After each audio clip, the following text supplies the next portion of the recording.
I had always loved fishing, ever since I was a kid. There's something about the rhythm of casting a line, the smell of water and wet earth, and the quiet isolation that drew me in. It's why, when I found a small, almost hidden lake during one of my weekend trips, I felt like I had stumbled upon paradise. The place wasn't on any maps, just a rumor someone had whispered about in a local tackle shop. People said it was a secret spot, deep in the woods, perfect for someone who wanted peace and a good catch. I didn't care about the warnings. Who really does when it comes to fishing? I arrived late in the afternoon, carrying my gear and a cooler full of food. The lake was beautiful, unnervingly still, with a mist hovering over the surface that glimmered pink in the fading sun. I set up near the water's edge, surrounded by thick trees that seemed to lean closer the further I walked in. Everything was perfect, or so I thought. The first hour was serene. The water lapped softly against the bank, and I caught a few small fish, the kind you release for sport. It was quiet, the kind of quiet that makes your own heartbeat sound like a drum in your ears. Around the third hour, the sun was nearly gone, and the mist grew thicker. I had cast my line several times and felt the tugging of something heavy. I pulled with excitement, expecting a big fish, but the line went slack. I looked down to see my hook snagged on a dark, slimy shape under the water. It moved, slowly. I froze. Whatever it wasn't a fish. The surface rippled, but I couldn't see the form clearly. It was too deep, too dark. A chill ran down my spine. Maybe it was a log. I tried to reason. Or some leftover debris. But then I heard it. A voice. Not a human voice. Not in any language I knew. Just a low, wet rasping sound, like someone speaking underwater. I turned toward the forest, expecting a hiker or camper, but there was no one. The woods were dead silent. My pulse was racing. I tried to convince myself it was my imagination, a trick of the wind over the water. Still, the voice came again, closer this time, almost beneath the surface of the lake. I could feel the vibration through my feet, like the earth itself was humming. I decided to pack up, to leave before it got dark. The mist had thickened into something solid, curling around me, pressing against my skin like icy fingers. I grabbed my rod, reeled in my line, and noticed my catch was gone. Completely. The hook was bare, and the water was still. I laughed nervously, trying to shake it off, but then I saw it. Footprints. Bare footprints in the mud, coming from the tree line toward me. But the lake was remote.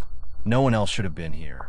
The prints were large, uneven, and the mud around them bubbled, as if the water itself had produced them. I ran, heart hammering, back into the woods, not even caring that I was leaving my gear. I made it back to my car, sweaty and trembling. The forest behind me seemed alive. The trees swayed though there was no wind. Shadows moved between them, dark shapes that weren't animals. I wanted to tell myself I'd imagined it, but I knew better. My stomach dropped when I glanced back at the lake from the road, though it was barely visible through the trees, and saw something that will haunt me forever. The mist wasn't mist at all. It was a figure, tall, thin, impossibly still, standing where I'd left my rod. Its head tilted at an unnatural angle, watching me. I drove home as fast as I could, trying to convince myself that it was a trick of the light, or maybe a deer standing upright in the fog. But the nightmares came that night. I dream of the lake, the water pulling me under, the rasping voice calling my name. And then I woke to find my fishing rod sitting at the foot of my bed. I live alone. I've never explained it. I've never returned to that lake. Weeks later, I tried to find it again, desperate to face whatever it was, maybe prove it wasn't real. But the forest had shifted. The paths I remembered were gone. The lake itself seemed to vanish beneath layers of trees I swore weren't there before. Locals laughed when I asked about it, saying, "Lake? What lake?" I showed them pictures of the area, landmarks I remembered, but they shook their heads. Nothing there, just trees. I haven't stopped fishing, but I haven't been near a secluded lake since. Sometimes, late at night, I swear I hear the rasping again, low and wet, calling me to water I can't find. And I know, deep down, that wherever that lake exists, or existed, it's waiting, watching, and it won't let me go if I ever return. I've told only a few friends. They think I'm exaggerating, but I keep the cooler from that trip in my garage untouched. Sometimes, when the lights are low, I see ripples on its surface. And sometimes, just sometimes, I think I see footprints in the mist coming closer. I still fish, but only in crowded lakes or streams. Always surrounded by people. I learned my lesson too late. Some waters aren't meant to be touched, some depths aren't meant to be seen. And there's a part of me that knows if I ever feel the urge to return, I won't be coming back. I've always been a night fisherman. There's something about the way the world dies down, how the quiet settles over the water, that makes it feel like you're the only living thing left. Most people avoid night fishing, but I loved it. The thrill of the dark, the way every splash and rustle feels amplified like the world is listening. That night, I convinced myself it would be just another quiet trip. I didn't expect what followed. I parked my truck near the edge of a river I knew well. The moon was high, bright and cold, spilling light across the ripples. The air was damp, the smell of mud and algae clinging to my clothes. I had my rod, a few lures, and a small lantern. I always bring the lantern, enough to see my line, not enough to destroy the shadows that make night fishing exciting. I hiked down the slope to the riverbank, feeling the mud squish beneath my boots, listening to the faint sound of the water moving over rocks. Normally, I'd hear frogs or the occasional splash of a fish jumping, but that night was too quiet. Even the crickets were silent. I set up, baited my hook, and cast. The lure hit the water with a small plop, tiny ripples spreading outward. I waited, focusing on the movement of the water, the rhythm of my breathing, the occasional swish of the line. Minutes stretched into an hour, then two. Still nothing. And yet, I couldn't shake the feeling that I wasn't alone. At first, I thought it was nerves, just the usual eerie tension of night fishing. But then I heard it. Footsteps. Soft, careful, deliberate, moving along the riverbank behind me. Not my own, not animal. Human. Hello. I called, trying to keep my voice steady. Nothing. Just the footsteps, stopping and starting, echoing in the dark. My stomach churned, but I convinced myself it was probably another fisherman. Still, it felt wrong. The steps didn't sound natural. They were uneven, dragging slightly, like whoever didn't want to make full contact with the ground. I packed my rod, preparing to leave, when I felt it, a tug on the line, sharp and sudden, almost violent.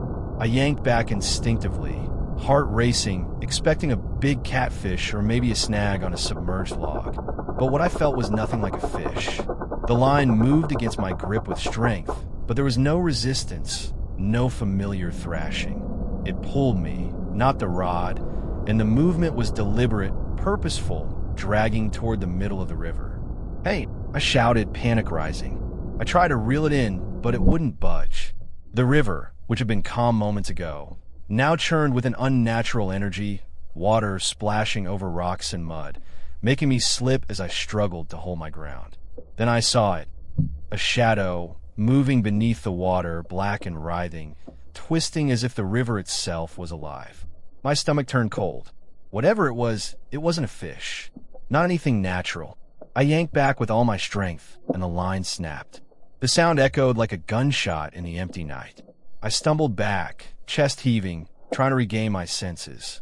That's when I noticed the footprints. They were in the mud, large and irregular, just like in the dream I hadn't told anyone about years ago. Only this time, they led from the tree-line down the bank and disappeared into the river, as if whoever, or whatever, had stepped into the water itself. I froze, staring at them, stomach nodding. And then I heard it again. That sound. Not a voice, not a growl, just rasping. Coming from the river. Low, wet, almost like something gargling underwater. I didn't move. I couldn't. My heart was a hammer in my chest. The water rippled again, slowly at first, then violently, like a hand rising from below.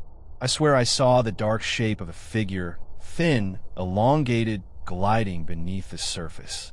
Its movements weren't natural. It didn't swim. It floated. I ran. I didn't care about my gear. My boots sank into mud and river sludge, but I didn't stop. The footsteps followed me, not on land, but from the river itself. The rasping grew louder, closer, echoing off the water and into my skull. By the time I reached my truck, I was soaked, shaking, convinced I had lost my mind. I slammed the door, locked it, and sat there listening.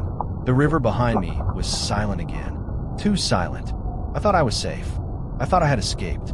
I drove home, windows closed, music blasting to cover my own panicked thoughts. That night, I couldn't sleep. Every time I closed my eyes, I saw the river, the dark figure sliding just beneath the surface, its long fingers brushing against the rocks, reaching for me. I kept imagining it, trying to convince myself it wasn't real.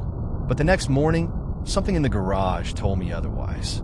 My fishing rod, the one I had snapped, was leaning against the wall, wet, mud on the tip, line coiled neatly. I swore I'd left it behind. I had seen it snap, seen it fly from my hands. But there it was. And worse, the hooks were bent inward, sharp points gleaming like teeth. I took it outside, tossed it into the trash, and burned it. I never touched it again. Weeks later, I was walking along the river during the day, trying to rationalize what had happened. I wanted answers, some logical explanation. Maybe a huge fish, maybe a prank, maybe hallucination. But the river had changed. The mud along the bank was churned, as if something massive had dragged itself along the water's edge. And then I saw the footprints again. Not new. They were old, crusted into the mud, but unmistakably the same. Large, uneven, wet, leading into the river. And I knew, without a doubt, they hadn't belonged to any animal I'd ever seen. That night, I stayed awake. I couldn't stop thinking about the river, the shape beneath the water, the rasping. And when I finally dozed off, I dreamed I was back there, standing on the riverbank. My lure hit the water with that familiar plop, and I felt a tug stronger than ever. I looked down. The water was black and writhing, and the shadow beneath it rose slowly, tilting its head, staring at me with hollow eyes that weren't human. I woke up in a sweat. My rod was gone, not missing. I had stored it safely in the corner. Gone. I've since stopped night fishing. I stick to bright, populated lakes during the day, where the shadows don't move and the water doesn't feel alive. I still hear the rasping sometimes, late at night, low and wet, as if the river is calling me back. I try to ignore it. I try to tell myself it's just memory, paranoia, the residue of panic. But I know better. Something is in that river. Something that isn't natural, something that waits for the quiet, the darkness, the solitude. And I know, one day, it will come for me again. I've never told anyone else. If they knew, they'd think I was insane. But I know what I felt, what I saw. And I know that river isn't safe for anyone. Not me, not anyone. Sometimes I drive past it from a distance during the day, and the water looks different. Too still, too black, reflecting the trees and sky like a mirror. And sometimes, if I'm very quiet, I swear I hear it. That low, wet rasping coming from the river, calling me back. I always thought fishing was a way to escape the chaos of life, a place where time slowed and the world's problems drifted downstream. I didn't expect that escape to turn into the worst night of my life. I've been struggling with work, money, everything piling up, and one Friday evening, I decided to drive to a quiet river I had fished at a few times before. It wasn't far, just an hour's drive from the city, and I needed solitude. What I didn't expect was to find the river changed. The drive there was uneventful. The sun was dipping low, spilling red light across the horizon, painting the trees in fire tones. I parked near the old wooden bridge, the one that gave access to a narrow path down to the water. I grabbed my gear, a small tackle box, my rod, and a folding chair. As I walked down the path, I noticed something strange. The forest, usually alive with bird calls and wind through the leaves, was silent. Absolutely silent. Not a chirp, not a rustle. I chalked it up to the evening stillness, but an uneasy feeling settled in my chest. I reached the riverbank and set up quickly, casting my line into the glassy water. The river was smooth, the kind of calm that feels unnatural, like it's holding its breath. I waited, listening to the soft splash of my lure, watching the faint ripples. I started to relax, letting the tension of the week melt away. But then I noticed movement in the trees across the river. Shadows, twisting and shifting in ways that didn't make sense. I squinted, but there was nothing there. Just the river, the bridge, and the darkening forest. I shrugged it off, focused on fishing. Minutes passed, then an hour. Nothing. Then I felt it, the first bite. It wasn't like any fish I'd caught. There was no struggle, just a weight on the line that tugged downward, almost deliberate. I jerked back, and the line went slack. Confused, I reeled in slowly. Nothing. I glanced at the water. It was still perfectly smooth. I thought maybe I'd imagined it. The fatigue of the week playing tricks on me. Then it happened again. Another tug. Light at first, then stronger, like something under the water was testing me. I froze, staring at the river. The surface shimmered unnaturally, like oil, then flattened instantly. I could feel it. Something was down there. Watching, waiting. I tried to pull my line back, but it resisted. Not violently, but with intelligence, as if whatever was holding it knew exactly how much force I would use. My palms were sweating. I wanted to run, but curiosity anchored me. The bite grew stronger, and then I saw movement beneath the water. At first, it looked like a log floating downstream, but logs don't move in the pattern this thing did. It twitched, darted, and I realized with a cold knot in my stomach that it was deliberately avoiding the light of my lantern. Then the line snapped. The rod flew backward, and I caught it just in time. But something in the water had changed. The river no longer reflected the sky. It was black, swallowing the faint moonlight, like it had become a void. I took a step back. That's when I heard it. A sound so low and what it vibrated through my chest. A rasping, almost like gurgling, like water moving through lungs. It wasn't coming from the river. It was coming from beneath it. My stomach churned. I wanted to leave, but my legs were frozen. The rasping grew louder, closer, and I felt it, pressure in the air like the weight of something immense pressing down on me. Then I noticed the footprints. I don't know how long they had been there, but mud caked around them like they had sunk into the soil. Large, uneven, human-shaped, but not human. They started at the water's edge, trailing into the forest, and disappeared. I stared at them, horrified. The hair on my arm stood on end. I wanted to leave, but I couldn't. My eyes were drawn to the water again, where a shape was rising slowly, impossibly. Tall, thin, with elongated limbs that moved in ways no living thing should. Its head tilted unnaturally, just like in my nightmares. I stumbled backward, heart hammering. The shape didn't swim, it glided. It didn't splash. The river, somehow, had become its medium, and it moved with deliberate, predatory grace. I tried to scream, but no sound came out. Then the line tugged again, violently this time. My rod nearly ripped from my hands. Whatever was in that water was testing me, teasing me, making me aware of its power. I felt it tug downward, and I had a fleeting thought.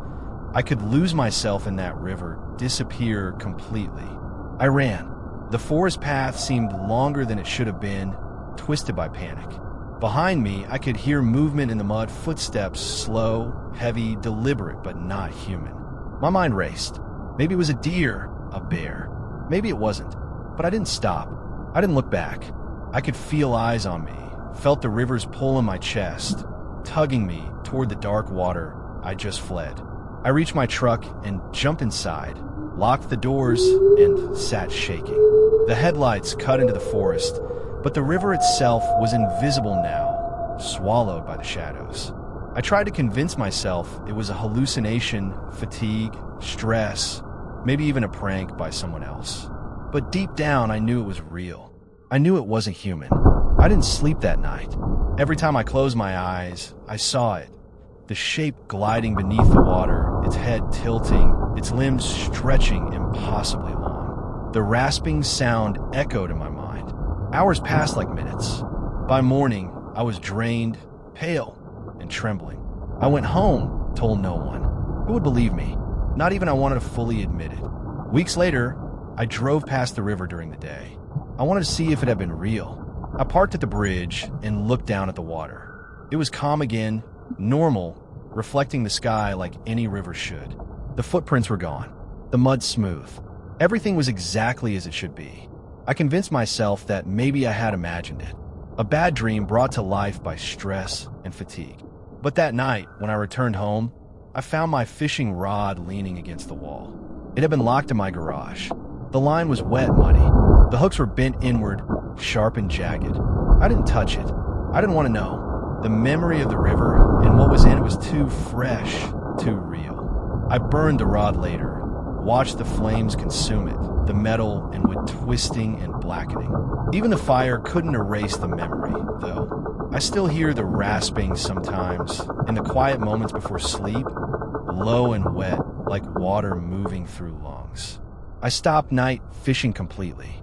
I stick to bright lakes, crowded streams, where people are around, and where the shadows don't move and the water isn't alive.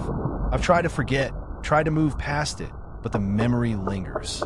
Every river I see at night now makes my heart skip a beat. Every splash makes me glance over my shoulder. I know what's out there. I know what waits in the black water, in the silent bends of the river, under the reflection of the moon. I don't know what it is, and I don't want to, but I know it's intelligent, patient, watching, waiting, and I know, deep down, that if I ever return, it won't let me go. Sometimes, when I'm awake late at night, I hear it. Not real, maybe not, maybe just my mind, but the rasping, wet and low, echoing in my skull, calling me back to water I can't find. I know it will never stop, and I know that somewhere, in the rivers I've fled from, in the shadows of every quiet water, it waits for the next line to bite.